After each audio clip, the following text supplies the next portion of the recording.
नमस्कार, मैं सलोनी नांदे और आप देख रहे हैं केसरी उजाला न्यूज।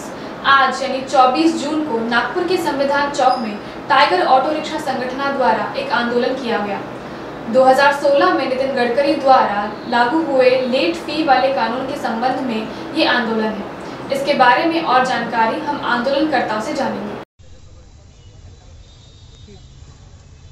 ऑटो चालकांवरती वेगवेगळ्या पद्धतीचा फाईन लावण्यात येत आहे। हा फाईन कशा प्रकारचा आहे आणि त्याच्यासाठी काय आंदोलन सुरू आहे?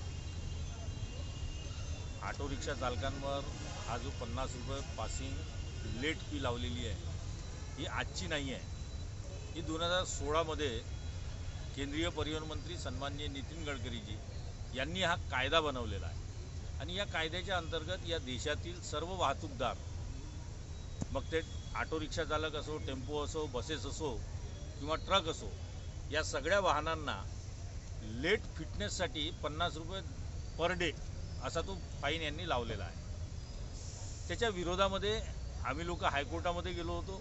2017ला हायकोर्टमध्ये पिटिशन दाखल झाली होती आणि ती हायकोर्टामध्ये पिटिशन दाखल झाली असताना त्याच्यावर स्टे आला होता।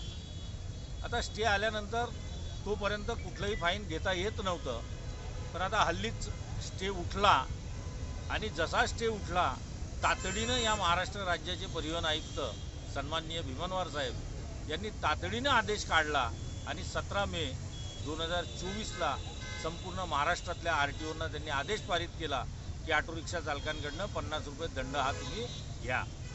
बरं तो घ्या तर तो कसा की 2017 पासून त्यांनी घ्यायला लावला।